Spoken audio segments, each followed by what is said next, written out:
निवडे जेवण शेवटीच्या घासे होय त्याच्या ऐसे सकळही न पाहिजे झाला बुद्धीचा पालट केली खटपट जाय वाया संपादिले व्हावे धरले ते सोंग विटंबना व्यंग पडली. या 2 चरण पाहिले होते आपण की परमार्थ करत असताना बुद्धी स्थिर राहणं म्हणजे कमीत कमी साधननिष्ठ होऊन तशा प्रकारची स्थिर बुद्धी राहिली तर मग फलापर्यंत पोचते.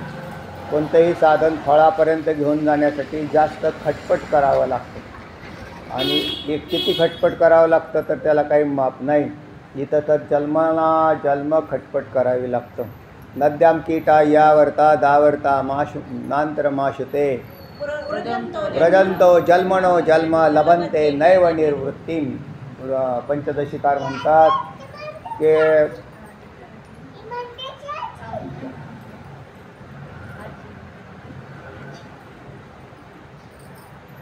त्यांना सांगा गप्प बसा.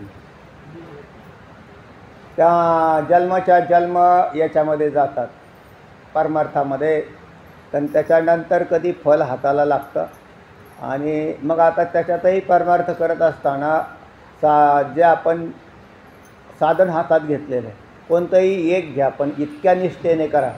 नामस्मरण रूपी साधन हातात गेलं तर इतक्या निष्ठेने करा की एकच साधन तुम्हाला फल देईल. 10 साधनं करायची गरज नाही. पण मग त्याच्यात निष्ठा राहत नाही. लोक असे समोर पाहिले दुसरं साधन करताना एखादा योगी असा बसलेला दिसला की असंच व्हावं काय नको त्या योगाच्या साधनेकडे हा जातो. ते योगाचं साधन हातात येईपर्यंत तिसराच पाहतो एखादा तपी करत असलेला तप करत असलेला तपाशिवाय म्हटले खरं नाही बघ तो लगेच तिकडे वळतो. कोणी एखादा कीर्तनकार समोर दिसला आणि कीर्तन करताना दिसला की तो म्हणतो खरं तर हेच करायला पाहिजे बरं का म्हणजे कीर्तनच करायला पाहिजे. पण म्हणजे एका ठिकाणी कुठे निष्ठा राहत नाही. ज्ञाननिष्ठा राहायला पाहिजे तिथं राहत नाही किंवा भक्तीची निष्ठा पाहिजे तिथेही नाही. तर अशा प्रकाराने मग साधनाची धरसोडवी होत राहते. वास्तविक केवळ तुमचा एक संकल्प तुम्हाला शेवटाला घेऊन जाऊ शकतो. अनेक संकल्प करण्याची आवश्यकता नाही. एकच संकल्प केला म्हणून तर श्रवणम कीर्तनम विष्णुस्मरणम पादसेवनम अर्चनम वंदनम दास्यम सख्याम आत्मनिवेदनम ना इतक्या भक्ती दिल्या किंवा नारद भक्तिसूत्रामध्ये तर 11 प्रकारचा भाग त्याच्यामध्ये ते प्रतिपादन केलेलं आहे. स्मरणासक्ती रूपासक्ती दास्यासक्ती सख्यासक्ती वात्सल्यासक्ती. तर याच्यामध्ये कुठेही एका भावाची उत्पत्ती करून तिथे राहिला तर त्याला फलप्राप्त होतं शेवटला गेली. तेव्हा अशा प्रकाराने पण हे काय करताना कोणी दिसत नाही. तुकोबराय म्हणूनच सांगतात की केली खटपट जाय वाया. एवढी तसा अर्थ तसा नका करू की मग सगळंच वाया जाईल का काय. तर वास्तविक पाहता परमार्थ करणारचं काही वाया जात नाही असं परत परत सांगावं लागतं. कारण कधी परत ते साधनापासून पदच्युत नको व्हायला किंवा करतात ते तरी ते म्हणजे मग आम्हाला तर काहीच जमायचं नाही. कारण लोक लगेच माघार घेतात. संसारात नाही घेत माघार पण इकडे मात्र लगेच माघार घ्यायला सुरुवात होते. पण त्या तशी माघार घेऊ नये कारण मग त्याच्यापासून पुण्य उत्पत्ती होईल तुम्हाला. पण पुण्य मी तुम्हाला ते 2 मागेही सांगितलं 2दा की भोगायला जर पुण्य येत असेल तर त्या पुण्याला परमार्थ कशाला म्हणायचा. जे पुण्य भोगण्यासाठी येतं त्याचा काहीच उपयोग नाही कारण त्याच्यामुळे तर नाश होईल त्याचा. पुन्हा जीवदशेला जाईल. म्हणून भगवंताची प्राप्ती होण्यासाठी लागणारं निष्काम पुण्याई ही जी आहे ती पुण्याई उत्पन्न होण्यासाठी काय करायला पाहिजे तर साधन निष्ठा ठेवून संपूर्ण जन्मभर मग तिथे बऱ्याच वेळेला असे प्रसंग येतात की लोक संसाराचा संबंध परमार्थाचा संसाराशी लावत राहतात आणि त्याच्यामुळेच त्यांचे माघार झालेली दिसते. एरवी माघार नाही होणार ते. म्हणून योग्य मार्गदर्शनाखाली असणारे योग्य अध्ययन अभ्यास करणारे भक्ती करणारे हे बहुतांशी खटपट वाया त्यांची जात नाही. याचं कारण त्यांना ते मार्गदर्शन योग्य असेल तर अडचण नाही राहत. चुकीचं मार्गदर्शन जर असेल तर खटपट वाया जाण्याची शक्यता आहे. कारण चुकीच्या मार्गदर्शनाने गेलेले तुम्ही एवढा परमार्थ करताय म्हणून तुमच्या घरात एवढं सगळं आनंद आहे का नाही असं जर कोणी सांगत असेल तर तो बावळट आहे. पण असं सांगणाऱ्याचं म्हणणं जास्त लोकांना पटतं ते ते म्हणजे बरोबर आहे महाराज सांगता, कारण आम्ही एवढे परमार्थ करतो आमच्या घरामध्ये फारच व्यवस्थित आहे. एकाच दिवशी झाला घोटाळा म्हणजे मग काय करतील?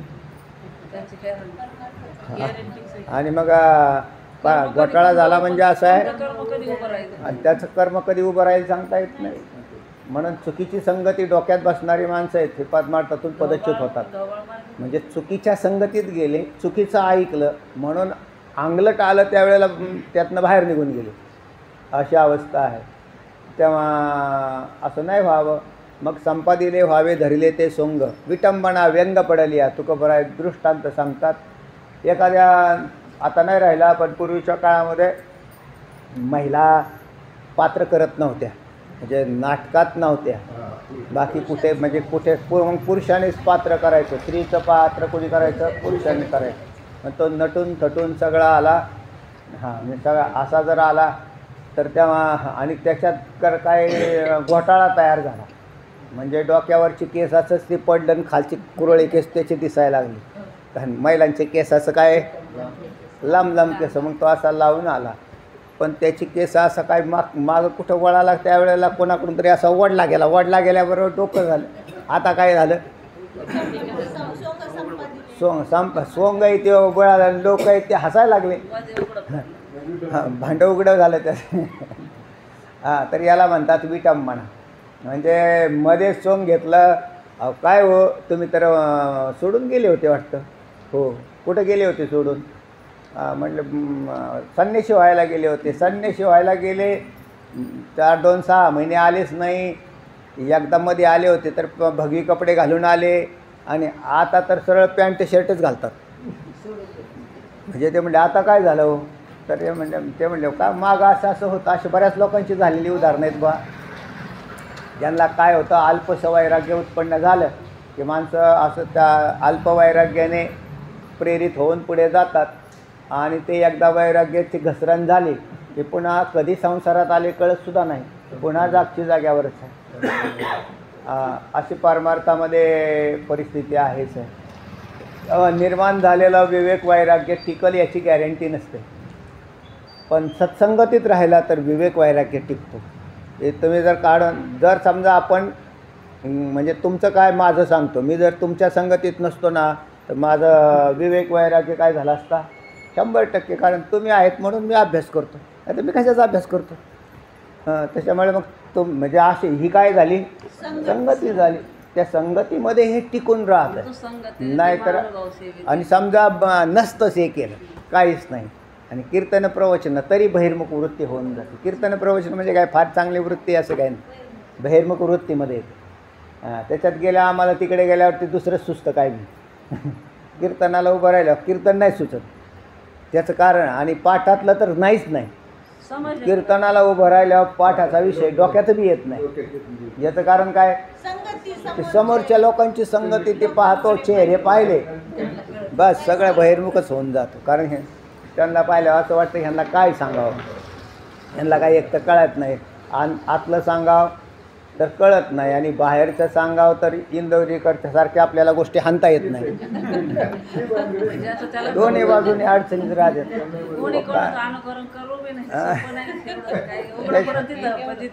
तिथं बी फजितीच. जो संपादिले व्हावे धरले ते सोंग, परत तिकडे बी फजितीच आहे. त्या कारण ते ज्याची त्याला शोभते. कोणाचे कोणाला नाटक नाही करतात. पण ते त्या लेवलला चालतं ते. पण म्हणून पारमार्थिकसुद्धा सोंग करता येत नाही. विवेकासहित वैराग्याचे बळ धगधगीत ज्वाळ अग्नी जैसा, हे वैराग्याचं लक्ष आहे, पारमार्थिक लक्षण दिलेलं आहे की विवेकासहित वैराग्याचं बळ. पण कसं म्हणताल तर धगधगीत असं असेल तर मग त्याला सोंग नाही म्हणत. पण विवेकाचं सोंग, आता विवेकाच्या सोंगापेक्षा वैराग्याचं सोंग जास्त करताना दिसतात लोक. आणि विवेकाचं का सोंग होत नाही तर ते लगेच उघडं पडतं. कारण ते बोलायला लागले की त्याच्या अंतरीचे धावे स्वभावे बाहेरी, तर त्या आतमध्ये काय हे लगेच कळतं की तो किती विवेकवान मनुष्य आहे किंवा नाही. पण वैराग्याचं नाटक केलेलं असेल तर ते मात्र फार काळ टिकत नाही. आणि ज्ञानाचा तर विषयच नाही, भक्तीचाही विषय नाही. त्या असं काही प्रसंगामधून उघड होऊन जातं. की त्याच्यावरती जर प्रारब्धजन्य काही संकट पडली तर पारमार्थिक एवढा मोठा भारी दिसणारा मनुष्य आणि सांसारिक दुःखात खचलेला पाहिला की समजून घेतं यांनी पारमार्थात सोंगच केलेलं होतं. म्हणूनच याला हे दुःख पचवायला काय झालेलं आहे, जड झालेलं आहे. नाहीतर दुःख पचवायला त्याला काय जड आहे तेव्हा. म्हणून पारमार्थिक केलेलं सोंग हे उघडं पडतं आणि ते उघडं आपलं कर्मच पाडतं, संसार उघडा पाडतो. मग फार काळ टिकत नाही. तुकोबराय म्हणतात असं नको व्हायला, म्हणून न पाहिजे झाला बुद्धीचा पालट. त्या बुद्धीचा पालट होता कामा नये. म्हणजे बुद्धी स्थिर राहिली पाहिजे. कोणतं का होईना जे साधन करतायत त्या साधनाच्या ठिकाणी स्थिर राहावी. असं नको व्हायला. आणखीन समजा तुम्ही दिवसाचा मागचा काळ सोडून द्या, पण आत्ताच्या चालू घडीला आपण प्रत्येकजण दिवसाचा किती वेळ परमार्थाला देतो. तर समजा महाराज आम्हाला नाही जमत पण मी 2 तास देतो. बरं ठीक आहे 2 तास. ते म्हणले नाही नाही माझा 3 तास जातो. दुसरा म्हटला माझा 6 तास जातो. अडचण नाही, 6 तास जाऊ, 3 तास जाऊ, 2 तास जाऊ. मी म्हणतो 1 तास जाऊ, पण तो नित्य नियमाने आहे का. म्हणून त्याला म्हणायचं न पाहिजे झाला बुद्धीचा पालट. एक नाम केशव एकदा सुरू करून धरलं आणि ते चालू केलं ना की दररोज ते करायचं. केल्याशिवाय अन्न प्राशन करायचं नाही. संध्याकाळी हरिपाठ म्हणायचा तर नियमाने म्हणायचा. फल कशाला असतं नियमाने. तेव्हा नाही नाही आता जाऊन दे, आजच्या दिवस हरिपाठ कॅन्सल, वाडा जेवायला. असं नाही ना. मग त्याला कारण मग त्यांनी काय करायला पाहिजे, नियम ठेवायचा की बा एवढं तरी आपल्याकडून सेवा घडावी कमीत कमी. तर मग त्याला म्हणायचा बुद्धीचा पालट झाला नाही. सकाळचे उठाव, देवपूजा करा, स्नान, तुळशीला पाणी, नामस्मरण जे काय असेल तर, किंवा मग जसे आपले पाठ चालतात मग पाठाचा आपला नियमच लावून ठेवला. त्याच्यात नियमच टाकून दिलेला. 1 दिवस सुट्टी, 5 दिवस, पण ते नियमाने. मग त्याच्यात असं नको व्हायला आता पाठ बंद करून टाका आणि 1च दिवस ठेवा. हां 1च दिवस ठेवू मग बाकीचे बंद करू. ते म्हणले का महाराजांना लई कामं. म्हणजे महाराजांना लई कामं म्हणजे महाराजांचंच सोंग झालं मग. आहे का नाही. ते म्हणजे बाकीच्यांना तर ते करायचंच होतं. कारण लोक आठवडाभर येणारे किती. काही ठराविक लोक जर सोडली तर बहुतेक लोक काही पाठाला येतात, काही पाठाला येत नाही, काही पाठाला येतात, काही पाठ बुडवतात असं मला दिसतं. म्हणजे त्याच्यातले बरेचसे लोक आहेत ते नियमात येणारे ना नाहीत तेवढे आमचे. बाकीचे 4-2 6. हां गाडी नाही दिसली चला आपलं मागव तिथून. हां आणि तीच अवस्था आहे. कारण मग बरं समजा नका काय ना घरी तरी हरिपाठ घेता का. घरी घेतात काय. आता समजा जे आलेले नाहीत यांनी घरी घेतला का. म्हणजे घरी नियम कशाला म्हणतात. आपला विषय काय चाल न पाहिजे झाला. कांबळे नाना म्हणायचे लोक राजासाठी लढतात, देशासाठी नाही लढत. तुम्ही शनिवारी नसायचे नाही तर मग लोक येत नव्हते ना. नाना बरोबर आहे ते यायचे. मग ते म्हणायचे काही लोक ना देशासाठी नाही लढत, राजासाठी लढतात. ते बोलायला अगदी हे होते. हां नाही अशी माणसं लागतात बरं का. नानांसारखी तशी माणसं आता त्यांची उणीव भासायला लागली. पण ते खरोखर असे म्हणजे आणि फारच धाडशी होते ते. ते एखादा असं काम दिलं आणि त्यांनी कधी नाहीच. आणि फारच निष्ठा होती त्यांची. मग इतकी निष्ठा होती ना महाराज तुम्ही म्हणताल तर असं एकदम निष्ठावंत. आणि शेवटच्या काळात तयार झाली ना हो. विशेष गोष्ट आहे. रिटायर झाल्याच्या नंतर त्याच्यातही 3-4 वर्षे घालवली त्यांनी. रिटायरमध्ये त्यांच्या शंका काढता काढता 2 वर्ष गेली. मला कुतर्क होते ते प्युअर कुतर्क होते.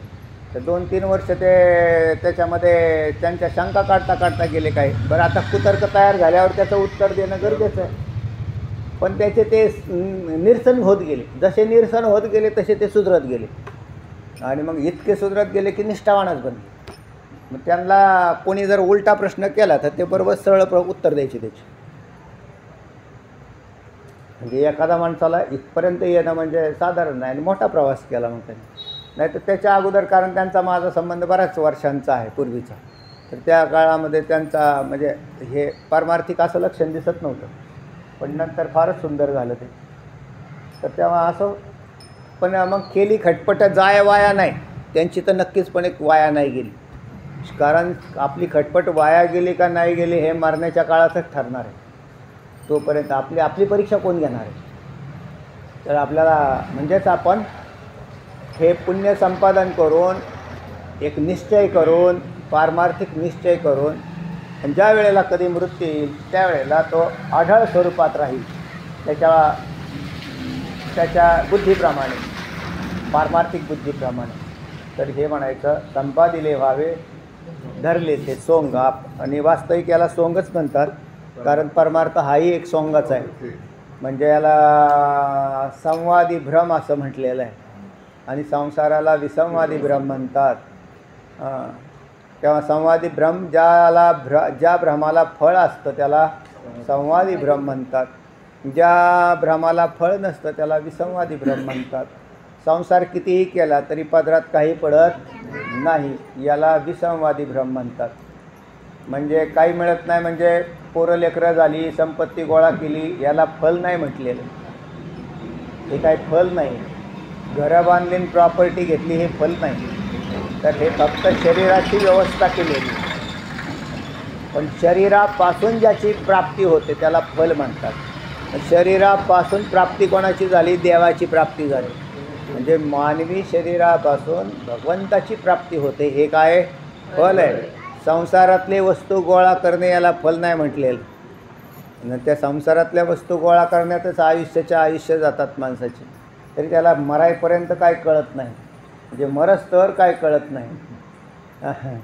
त्या आमच्या मामांनी स्टेटस टाकलेलं आहे, मी ते वाचल्यावर मला खरोखर हसायला आलं. म्हणजे इतक्या पार 70-80पर्यंत वय गेलं आणि त्याच्यानंतर त्याच्यामध्ये काय लिहावं तर त्याच्यात म्हणजे असं वाचल्यावर तुम्हीसुद्धा हसताल. ते म्हटले बघा इथपर्यंत माणसं अशी राहतात का 80 वर्षाची, म्हणजे तरी संसाराच्या आसक्तीमध्ये, म्हणजे त्यांना त्याच्यातून बाहेरच पडलेले नसतात. काही उपयोगाचंच नाही, काहीच नाही. पण त्याला बरं, आता त्या कीर्तनाला माझ्या कीर्तनाला येऊन बाहेर बसले तर त्या म्हणे चांगलं कीर्तन करतो की तू. आता चांगला कीर्तन म्हणजे आणि कीर्तनात मोबाईल फिरत बसवते आणि ते पूर्ण कीर्तनात तिथं, कारण मी पाहत होतो ते काय करतात. आणि ते त्याचाच परिणाम मी जे पाहिलं ना त्याच्यात, त्यांचा वाढदिवस आहे लग्नाचा, की त्याच्यात त्यांनी ते लिहिलेली भाषा आणि ते, तर याच्यावरून लक्षात येतं की ही माणसं किती अज्ञानात म्हणजे गूढ झालेली इथं. त्यांना काही कळत नाही आणि काय करावं याला. त्या पण कमीत कमी यांचं जाऊन द्या मरून द्या, कारण ह्यांनी पूर्वी तरी कुठं काय दिवे लावलेले आहेत, तेव्हा परमार्थच नाही केलेला. पण ज्यांनी करतात त्यांची अवस्था आहे, कारण तुकोबराय करतात त्यांना बोलतात, करत नाही त्यांना बोलतच नाही. म्हणून संपादिले व्हावे धरले ते सोंग. हे कोणासाठी? करणारासाठी. तर ते सोंग तर मग पूर्णत्वाला जावं, नाही तर विटंबना व्यंग पडल. या लोक म्हणतील ते वय ते जगतात. आणि मग ती शेवटला काय पिऊनच पडत होते की म्हटली काय, म्हणजे त्यांचं सोंग कसं झालं? विटंबना झाली. त्यांना काय हो, त्यांचं तर काय सगळं अवघडच होतं. ते आम्ही पाहिलं त्यांचं काय. आता ते लोकांना सांगत होते पण त्याचा काहीच उपयोग नाही. म्हणजे हे काय झाली त्याची विटंबना. अशी आपल्या पदरी नको पडायला. मग का पडायला नको? तर आपला जर निश्चय असेल, दृढ निश्चय, तर 100% नाही. पण हे सोंगच आहे, नाहीतर वास्तविक. पण हे सोंग करता करता भगवंताची प्राप्ती होते, हे सगळ्यात मोठा भाग आहे. तुकोबराय म्हणतात, तर तेव्हा या सोंग करताय तर चांगलं तरी सोंग करा, बुद्धीचा पालट होऊ देऊ नका, नाहीतर केलेली खटपट सगळी तुमची वाया जाईल. जसं काही तुका म्हणे, वर्म नेनता जो रांदी पावविते बुद्धी अवकळा. वर्म नेनता जो रांदी म्हणजे रसोई करणं, स्वयंपाक करणं, रांधणं त्याला म्हटलेलं आहे. स्वयंपाक करत असताना त्याच्यातले वर्म असतात आणि ते वर्मानुसार तो स्वयंपाक करावा लागतो. उलटं सुलटं करून नाही चालत. ते म्हणले काय केलं, आता टाकलं म्हणले तिखट, मग हळद टाकली, बरं मग आता काय केलं म्हणजे मग हळद कांदा टाकला. उलटं सुलटं नाही, आधी कांदा भाजायचा असतो, नंतर नाही तर सगळा ठसकाच, घर सगळं ठसक्याने. म्हणले कसं काय वरलं, म्हणले उलटंच टाकून दिलं.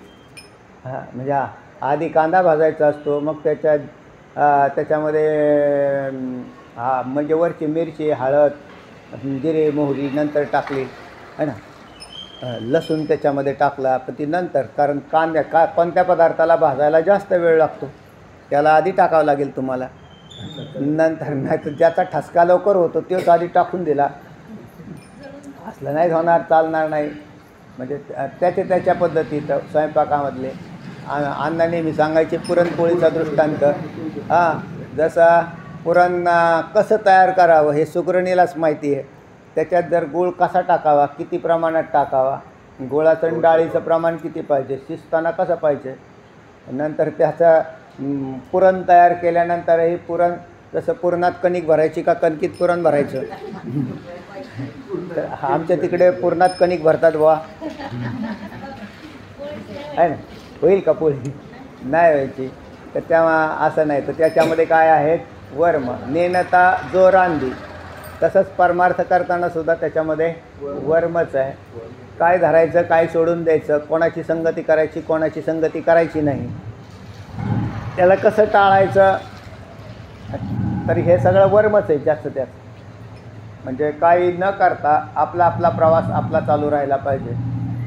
इथे सुद्धा परमार्थ करताना सुद्धा अगदी सुगरणीप्रमाणेच करावा लागतो, नाहीतर बरंचसं काही अंगाला चिकटण्याची शक्यता असते. आणि ते म्हणून त्याच्यापासून सावध राहून, अगदीच सावध राहून आपला परमार्थ तडीस जाईल याचं पाहावं लागतं. आपण सरळ म्हणतो रस्त्यात फार काटं पडलेले असतील तर काटा उचलायची कामच नाही करायची, चपल्या घालायचं निघून जायचं, सगळ्यात सोपं काम आहे. अगदी तसंच पारमार्थिक जीवनामध्ये बी तसंच आहे की फार लोक सुधरावायच्या भानगडीत पडत बसला तर तुम्हीच तिथे गुंतून बसतात. कारण लोक नाही सुधरवत, तुमची गच्छंती करतात, तुम्हाला खाली ओढतील, ते सुधरायचं नाव नाही घेणार ते, कारण ते त्यांना कळतच नाही ते तरी काय करतील. तेव्हा काही गोष्टी सोडून द्यायच्या आणि सरळ पुढं निघून जायचं, न सगळं काय होत नाही. पण मग आपलं स्वहित साधण्याच्या दृष्टीने तुका म्हणे वर्म नेनता जो रांधी पाववी ते बुद्धी आवकाळा. लोकांच्यासाठी आपला परमार्थ बुडवायचा कशासाठी, तेव्हा आपण कशासाठी त्या ह्याच्यातून बाहेर, म्हणून त्याच्यात एक वर्म आहे. म्हणजे अर्थात त्याला बरोबर कोणत्या अंगाने कसं बाजूला काढून टाकलं आणि स्वतःचा प्रवास कसा चालू करून दिला, तर हे पाहावं लागतं.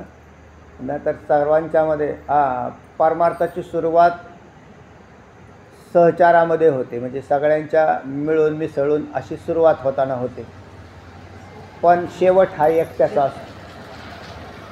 म्हणून शेवट एकट्याचा असतो, तर मग तो वर्म जाणूनच शेवट होतो. नाहीतर सगळ्यांच्या सोबत संगतीत वर्म कसं जाणलं जाईल. म्हणून प्रत्येकाचा परमार्थ हा स्वतंत्र बनतो, नंतर अंतर्मुख होणारच नाही तो. आणि म्हणून मग वर्म जाणून काय करावं, नाहीतर मग न पाहिजे झाला बुद्धीचा पालट, केली खटपट जाय वाय. हरी सुंदर ते जाण उभे वरी तुझी हार गळा खात पिता